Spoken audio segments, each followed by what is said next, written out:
Ishan adalah anak imajinatif berusia 8 tahun yang dikenal luas sebagai pembuat onar di antara teman-temannya. Dia selalu gagal di semua mata pelajaran, serta merupakan siswa dengan peringkat terendah di kelasnya. Dia berada di tahun kedua kelas 3, dan dari penampilan rapornya dia sepertinya harus mengulang kelas yang sama lagi. Bertolak belakang dengan kakak laki-lakinya yang bernama Johan.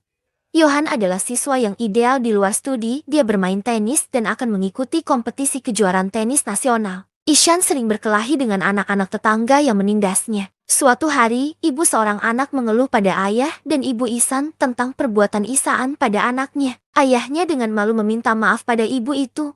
Setelah mereka pergi, ayah mendorong Ishan ke lantai untuk mendisiplinkannya. Meskipun ayah Ishan, Neng Kishore mencintai anak-anaknya, dia terlalu keras pada Ishan. Dia percaya bahwa nilai Ishan yang rendah dan ketidakmampuan Ishan melakukan tugas-tugas disebabkan karena Ishan malas. Keesokan harinya di sekolah, guru bahasa Inggris Ishan memintanya untuk membaca satu baris dari buku. Ishan mencoba yang terbaik, tetapi tetap sulit baginya memahami huruf-hurufnya. Tetapi para guru salah mengira dia sebagai anak nakal. Ketika guru itu berulang kali mendesaknya untuk membaca, Ishan menjadi emosional dan dia berteriak omong kosong yang berakhir membuatnya diusir dari kelas. Bukan hal yang baru jika Ishan dihukum, bahkan ia lebih banyak menghabiskan waktunya di luar daripada belajar karena para guru menganggapnya sebagai penghambat bagi siswa lain. Pada hari itu, Ishan tidak mengerjakan PR matematikanya. Untuk menghindari menghadapi guru matematika, dia melarikan diri dari sekolah dan menghabiskan sepanjang hari berkeliaran di sekitar jalanan. Dia menikmati hari itu sepenuhnya, seperti membeli es krim, menghabiskan waktu di tepi laut dan menganalisis orang yang lewat. Di penghujung hari, dia kembali ke bus sekolah, tanpa siapapun yang memperhatikan ketidakhadirannya. Di dalam kamarnya, penonton diperlihatkan lukisan yang indah yang Ishan buat. Ishan sepertinya suka melukis dengan pikiran imajinatifnya. Ibu Ishan mencoba mengajarinya dan menyuruhnya mengerjakan pekerjaan rumahnya. Tulisan tangannya jelek dan dia hampir tidak bisa mengeja apapun dengan benar. Dia mengira ketidakmampuannya disebabkan karena kemalasan dan menegurnya seperti orang lain. Keesokan harinya Ishan harus memberikan surat absensi dari orang tuanya kepada gurunya. Karena takut mendapat masalah, dia meminta kakaknya untuk menulis surat izin untuknya. Johan membuatnya, tapi Ishan harus berjanji dia tidak akan bolos sekolah lagi. Ishan menunjukkan kepada gurunya dan tidak mempertanyakan keasliannya. Dia juga berpura-pura batuk agar seolah-olah dia benar-benar sakit. Pada saat itu, guru mengejutkan anak-anak dengan ujian matematika. Ishan diberikan kertas ujian, tetapi baginya huruf-huruf itu terlihat seperti justru menari-nari di atas kertas. Pertanyaan pertama menanyakan perkalian 3 dengan 9. Di kepalanya Ishan justru membayangkan planet ketiga bumi dan planet ke-9 Pluto berkelahi satu sama lain. Dia berfantasi tentang bumi yang menghancurkan Pluto dan merasionalisasi bahwa jawabannya adalah 3. Saat waktu habis, Ishan membiarkan sisa pertanyaan lainnya kosong. Dia menyerahkan kertas ujiannya. Ketika ditanya oleh teman-temannya, dia dengan percaya diri menyatakan bahwa dia menikmati tes itu sepenuhnya. Keesokan harinya, dan Kishore kembali dari perjalanan bisnis. Ishan sangat gembira dengan kembalinya ayahnya. Ia memeluknya erat. Namun saat sarapan, Neng Kishore menemukan catatan absen palsu dari hari sebelumnya. Setelah menyelidiki, dia mengetahui tentang Ishan yang melarikan diri dari sekolah dan berkeliaran sendirian di jalanan. Keesokan harinya orang tua Ishan pergi menemui guru dan kepala sekolahnya. Mereka juga mengutuk perilaku Ishan di kelas. Mereka juga menjelaskan tentang ulangan matematika baru-baru ini yang buruk. Kepala sekolah berasumsi Ishan adalah anak istimewa yang perlu dikirim ke sekolah untuk anak-anak penyandang cacat. Nan Kishore tidak menerima harus membayangkan putranya menjadi cacat. Kedua orang tuanya khawatir dengan masa depan anak-anaknya, sehingga mereka memutuskan untuk mengirimnya ke sekolah berasrama. Ishan sepenuhnya menentang gagasan itu. Dia memberontak dan menangis memohon kepada mereka untuk membiarkannya tetap di rumah dan tidak sekolah di asrama. Orang tuanya berat berpisah dari Ishan, tapi mereka melakukan apa yang menurut mereka terbaik untuknya. Malam itu Ishan bermimpi kehilangan ibunya di tengah keramaian dan terbangun sambil berteriak, membuat ibunya datang dan mencoba menenangkannya. Ishan berjanji untuk belajar lebih giat jika mereka membiarkannya tinggal di rumah. Ini menghancurkan hati ibunya. Nan Kishore bersikeras dengan keputusannya. Hari itu akhirnya tiba, ketika Ishan dibawa ke sekolah berasrama di pedesaan. Dia harus berbagi asrama dengan anak-anak lain, dan hanya akan diizinkan untuk bertemu keluarganya sebulan sekali. Itu adalah mimpi buruk bagi anak berusia 8 tahun yang tidak pernah jauh dari rumahnya. Penjaga menyambutnya dengan menyatakan bahwa aksinya tidak akan ditoleransi di sini. Setelah berkeliling sekolah, keluarga itu pergi dengan berat hati. Ishan hanya melihat mobil mereka meninggalkannya. Dengan mata berkaca-kaca, dia tetap pada posisinya, bahkan setelah mobil menghilang dari pandangannya. Ketika hari mulai gelap, dia berjalan ke dalam asrama sambil masih menangis. Dia tidak berbicara dengan siapapun dan hampir tidak makan malam di malam hari. Ketika dia tidak bisa tidur, dia pergi ke kamar mandi dan diam-diam menangis merindukan ibunya. Sementara ibunya sampai di rumah dan memeriksa barang-barang milik Ishan. Dia merasa kecewa. Dia menemukan sebuah buku flip yang berisi gambar keluarganya. Hal itu menghancurkan hatinya dan dia menyadari betapa anak itu sangat takut untuk pergi jauh dari mereka. Di asrama Ishan berjuang untuk melakukan hal-hal normal, seperti mengikat dasi dan tali sepatunya. Di hari pertamanya guru bahasa Hindi, Tuan Tiwari menyuruhnya duduk di bangku pertama bersama ketua kelas Rajan. Si guru segera menyadari bahwa Ishan tidak normal. Dia hampir tidak memperhatikan di kelas dan dihukum secara fisik oleh guru seninya. Sungguh tidak ada perubahan dari keadaannya di sekolah sebelumnya. Seiring berjalannya waktu, dia menjadi sangat frustrasi sehingga dia merobek-robek buku-bukunya dan membuangnya ke tempat sampah. Dia berhenti berusaha untuk berprestasi di sekolah dan mengalami depresi. Dia juga menaruh kebencian pada diri sendiri. Ketika orang tuanya datang menemuinya setelah sebulan, dia mengunci dirinya di dalam kamar dan menangis terseduh-seduh. Dia mencoba menemui mereka dengan terpaksa.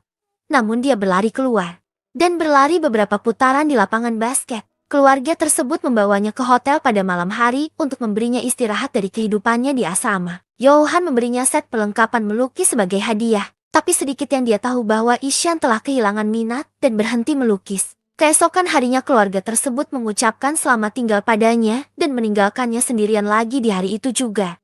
Ishan melihat ke bawah dari teras sekolah memikirkan bagaimana rasanya melompat dari ketinggian itu. Satu-satunya teman Rajan menyela pikirannya dan memberitahunya tentang guru seni baru mereka.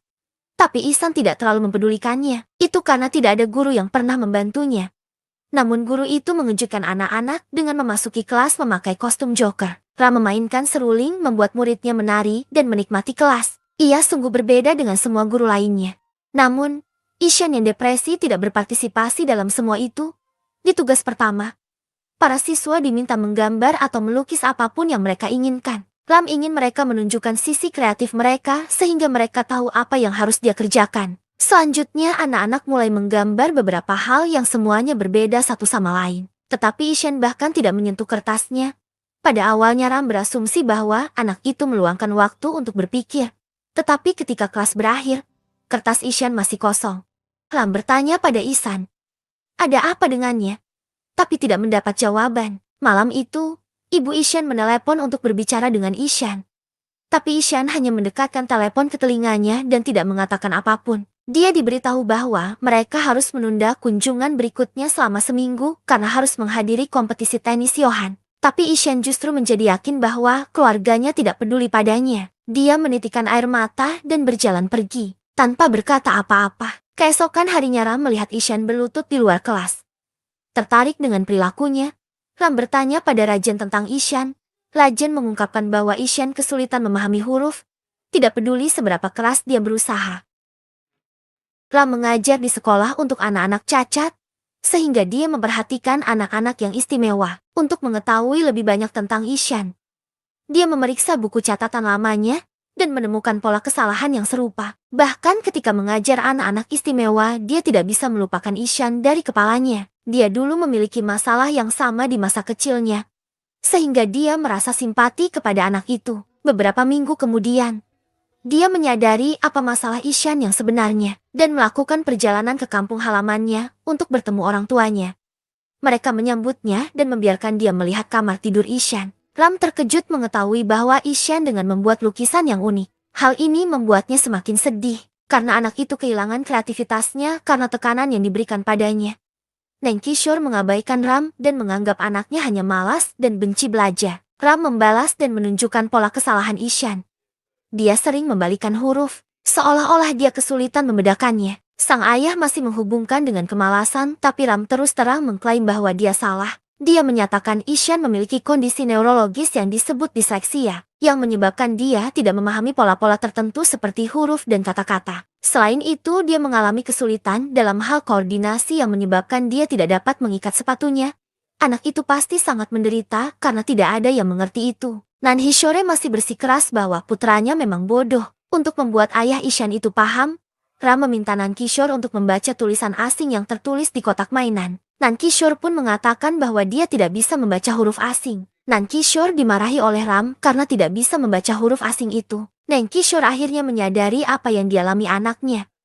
Namun dia menolak untuk mengakui hal itu. Ram bertekad untuk membuktikan bahwa Nankishore salah. Ketika dia kembali ke sekolah keesokan harinya, dia mengajari anak-anak tentang semua tokoh sejarah terkenal yang tidak begitu pandai belajar ketika mereka masih kecil. Dia memberi mereka contoh ilmuwan, aktor dan filsuf yang membuat Ishan merasa jauh lebih baik. Ketika Ram bertanya siapa yang menemukan bola lampu, Ishan akhirnya mau berbicara dan menjawab, Thomas Alva Edison. Ram melihat secercah harapan dari diri Ishan. Pada hari itu, Ishan berada di tepi kolam. Dia menggunakan karet gelang dan dedaunan untuk membuat perahu. Ram sangat terkesan dengan kekreatifan Ishan sehingga dia membawa pulang perahu mainan Ishan itu dan menyimpannya sebagai hiasan. Indra kreatif Ishan mulai mengalir lagi. Tetapi jalan yang harus Ishan tempuh masih panjang sebelum dirinya dapat belajar seperti anak-anak lain seusianya. Suatu hari, Ram pergi ke kepala sekolah dan memberitahunya tentang masalah Ishan. Kepala sekolah menyarankan agar mereka mengirimnya ke sekolah untuk anak-anak berkebutuhan khusus. Tetapi Ram yakin bahwa Ishan dapat belajar dengan anak-anak biasa. Dia menyarankan agar para guru memahami masalah anak-anak tersebut dan membantunya. Ram menawarkan dirinya untuk mengajar Ishan setiap hari sepulang sekolah. Kepala sekolah mengizinkannya. Mulai keesokan harinya, Ram menggunakan berbagai metode inovatif untuk membantu Ishan membedakan huruf abjad menggunakan kotak pasir, metode sensorik Play-Doh dan sebagainya. Ishan juga terbantu dari buku audio dan tangga untuk belajar berhitung. Hanya dalam 2 bulan, dia mulai memahami huruf-huruf yang tidak bisa diajarkan oleh guru lain selama beberapa tahun. Suatu hari, Nankishore datang ke sekolah untuk berbicara dengan Ram. Ia ingin meneliti lebih lanjut tentang kondisi putra mereka. Dia juga ingin Ram tahu bahwa dia bukan ayah yang picik dan bangga menjadi apa adanya. Di sisi lain, Ram menyalahkan Nankishore sebagai penyebab anak itu kehilangan kepercayaan dirinya. Dalam perjalanan keluar, dia melihat Ishan mencoba membaca dari papan pengumuman. Ayah Ishan menyesal karena selama ini tanpa sadar telah menyakiti anaknya. Dia menangis dan tidak bisa menghadapinya. Beberapa hari kemudian, Ram mengadakan kompetisi melukis untuk guru dan siswa sekolah. Semuanya berkumpul di teater dan berpartisipasi. Ishan menggunakan perlengkapan melukis yang diberikan oleh Johan. Kompetisi dimulai dan semua orang sibuk menggambar, bahkan para guru menikmati acara tersebut. Dan melakukan yang terbaik, pada akhirnya Ishan menciptakan sebuah lukisan yang indah tentang dirinya yang duduk di tepi kolam. Dia pergi ke depan untuk menyerahkan lukisan itu dan melihat bahwa Ram telah melukis potret dirinya. Dia terdiam di tempat itu beberapa saat. Kemudian ada pengumuman bahwa lukisan pemenang akan dipasang di lapor edisi buku tahunan sekolah. Kepala sekolah menyatakan bahwa keputusan itu sulit karena ada 2 lukisan paling menonjol yaitu milik Rams dan Ishan. Pada akhirnya, Ishan dinyatakan sebagai pemenang. Penonton bersorak-sorai. Untuk pertama kalinya dalam hidupnya, Ishan merasa diakui atas bakatnya. Dia tidak bisa menahan tangis dan berlari ke arah gurunya untuk memeluknya. Di adegan terakhir, ibu dan ayah Ishan datang ke sekolah untuk pertemuan orang tua guru di akhir tahun. Kepala sekolah membanggakan tentang bakat Ishan dan menunjukkan lukisannya kepada mereka di depan buku tahunan sekolah. Orang tua Ishan terkejut akan hal itu. Kepala sekolah juga memuji Ram karena telah melakukan pekerjaan yang baik dalam mengajar anak itu sesuai kebutuhannya. Kemudian orang tua bertemu dengan guru Ishan yang menunjukkan rapor dan rupanya Ishan telah menunjukkan kemajuan yang tak terbantahkan. Di luar, pasangan itu menyaksikan putra mereka bermain dan menangis air mata kebahagiaan. Kishore berterima kasih kepada Ram karena telah membantu Ishan dan meminta maaf atas perilakunya yang terakhir. Ishan mengucapkan selamat tinggal kepada Ram dan kembali ke kampung halamannya untuk berlibur.